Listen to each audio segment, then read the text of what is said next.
r/ask Reddit. What is something you've done that most people haven't? Had someone buy me a tank of gas because they liked my t-shirt. I am a 26-year-old white male and he was a 30-something-year-old Hispanic man. And the shirt was cream colored with a big picture of a dog with the bold words chow under it. It was 10:30 AM on a Saturday and he and his friend, who spoke no English, were only getting candy and paying with a $50. He bought a Baby Ruth, handed the clerk $20 for me, left and got into his red Suburban with big chromed out rims and drove away. Happened at the first gas station after crossing the Golden Gate Bridge going north. There's too much detail in this story for it to be fabricated. https imgur.com/0gxpiac jpg allied. The word chow is above the dog. I've performed in Carnegie Hall, but if that isn't impressive enough for you, I've also shit my pants in a restaurant as an adult. Edit. It's nice to see so many of you have also had the opportunity to play at Carnegie as kids. As for those of you asking for the pants shitting story, buckle up buckaroos, cause here it is. Despite what my username would have you think, the accident was not at nor was it caused by Taco Bell, but rather occurred at a Baker's Square. And furthermore, I don't have any reason to think that what I ate at Baker's Square necessarily had anything to do with my stomach issue. We all just shared appetizers and I was the only one who ended up with the issues that required tissues. I was probably around 20, I'm 32 now, and hanging out with a few close buddies, all of us roughly the same age. Being immature young adult males, we were always farting around each other and just being gross. Extra points if we were in public because of the bravery required. Well, I felt a big one on deck, so I proudly leaned to the side lifting a cheek, and just let a rip. It ended up being silent, which kind of caught me off guard, and about 3/4 of the way through fart I thought something's not right. They saw the change of expression in my face and it just set them off. We all laughed harder than we've ever laughed in our lives. Faces were red, abs were hurting, and we were just crying. Don't read this next part if you don't want the details. It was almost like I shat water. Being at body temperature, it didn't initially feel like a liquid. It was almost completely clear, odorless. Thank God. No burning indicating stomach acid. No cramping. No anything. Just a terrifying wet surprise. I was also lucky in that I was wearing black donkey's work pants and you couldn't even tell that they were wet when I stood up. I told the waitress I threw up, got some disinfectant from her, cleaned the booth, and then avoided the place for like 8 years. For a public shouting incident, I got off incredibly easy, and we all got a good story out of it. I don't know what was up with my gut that day, but to this day I don't really trust my farts. I'm always afraid another one will go rogue and I'll be making another unplanned visit to Shotland. Name definitely checks out. Played a dead body on CSI Miami. Played a dead body on CSI Miami. All I can think of is Frank from It's Always Sunny in Philadelphia eating the meat stick sausage from his shirt pocket when he was supposed to be dead.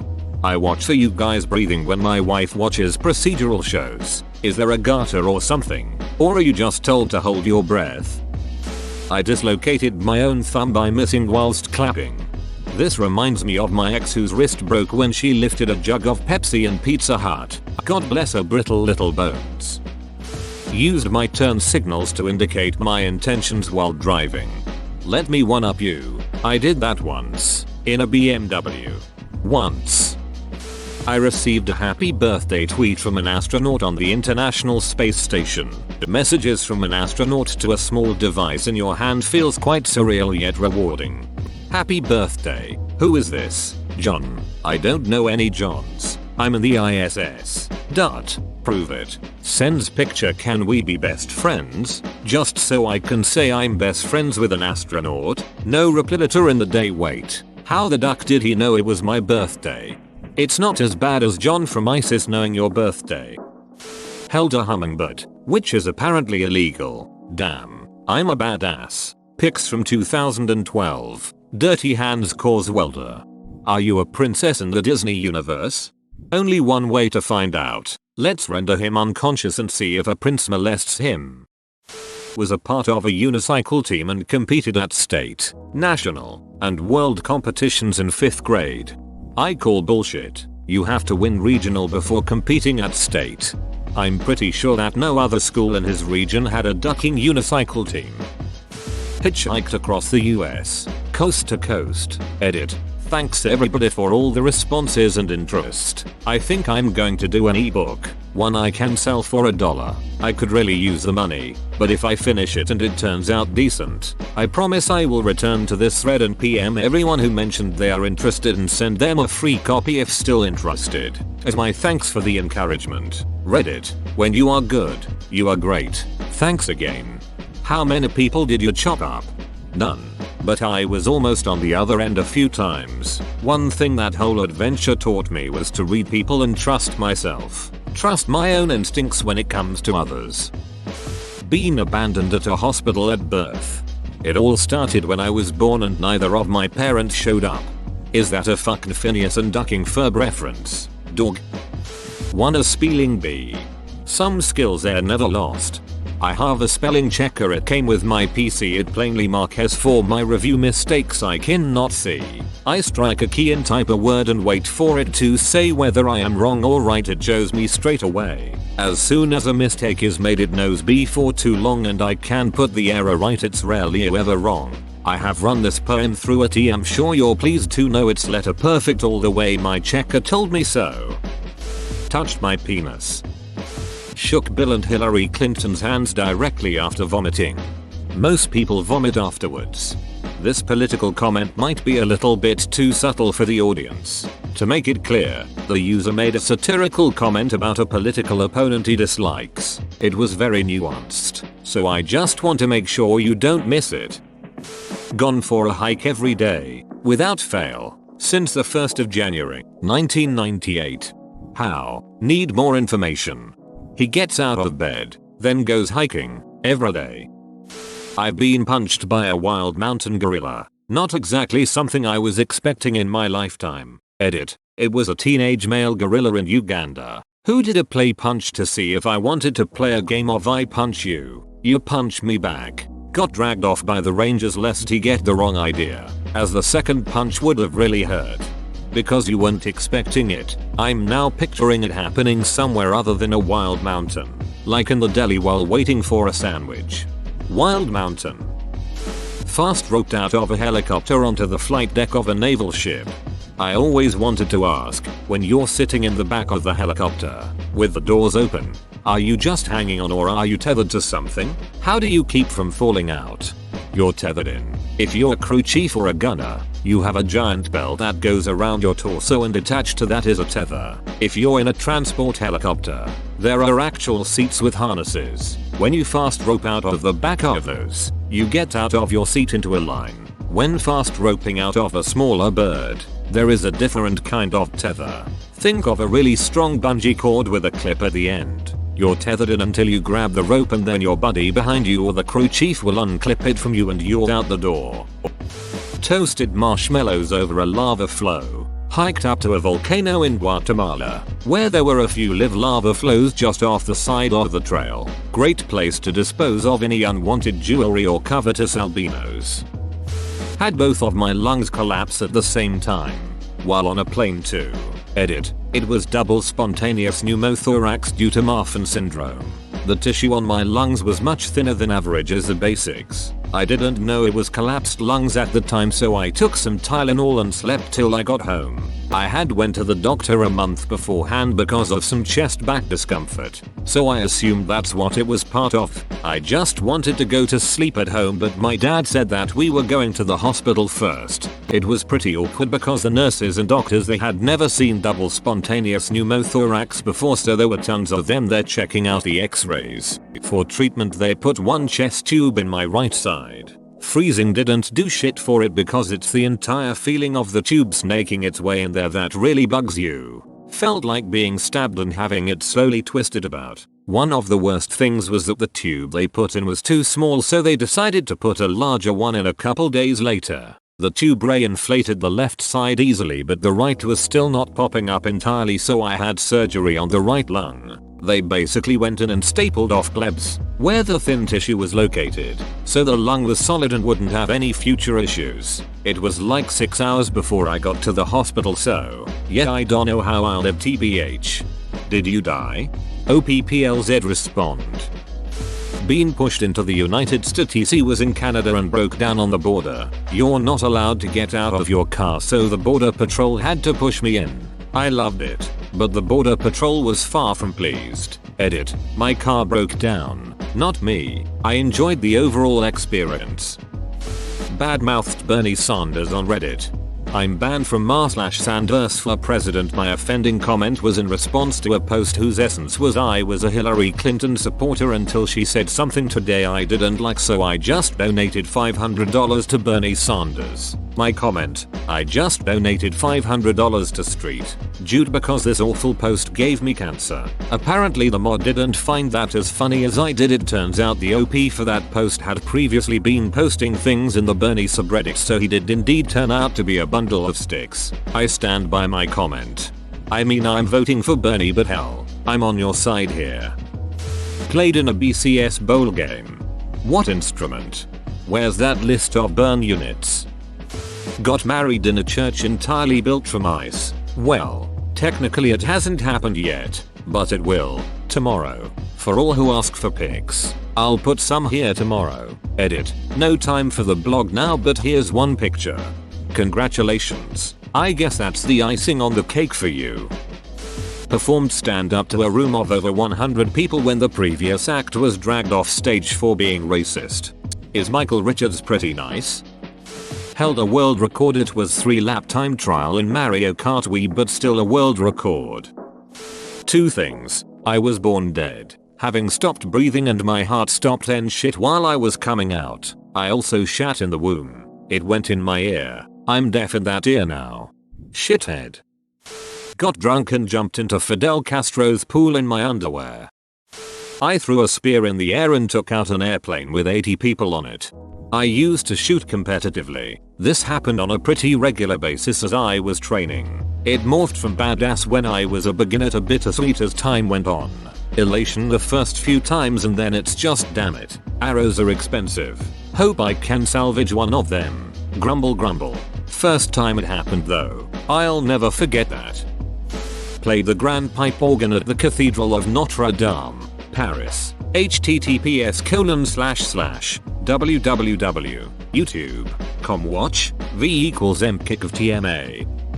I have seen an unassisted triple play, John Valentine, Red Sox, and a perfect game, David Cone Yankees. 2 of the rarest things in Major League Baseball. I would guess that there aren't very many people who aren't in the business of baseball. Players, coaches, sports writers, who have seen both. I think at the times they happened there were about 13 of each ever. Sailed the Bahamas as part of a venture crew with the Boy Scouts. I'm talking crewing the boat, hoisting, lowering sails, steering, the whole deal. Slept on deck, woke up with the sun for a week. It was an amazing experience. I once pet a bald eagle. Pictures don't do them justice. Those are massive birds. Not died. Most people in history have died.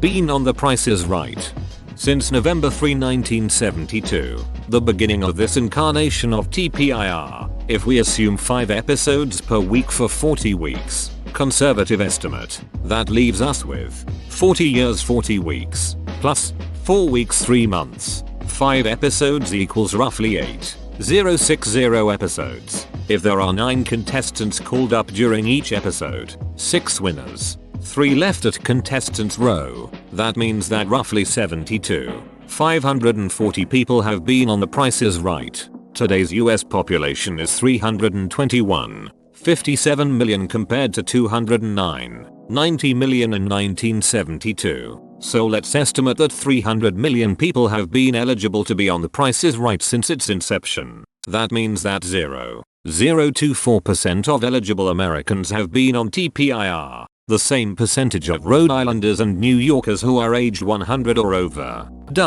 Why in the name of Bob Barker's skinny ass microphone did I go through all this? Are you a wizard? I won a rummy championship in France when I was 8, but they wouldn't let me go to the world championships as I would be a Belgian representing France. Found $1,000 in $100 bills in the sleeve of a vintage all-weather coat that I had purchased at a thrift shop. I had kept the coat through several moves and many years without ever wearing it. At some point in early 2005, shortly after completing 8 cycles of chemo and a month of radiation treatments for breast cancer, I was feeling shitty and told myself, well, at least I've finally lost some weight. See, I'll bet that coat fits me now. Shazam.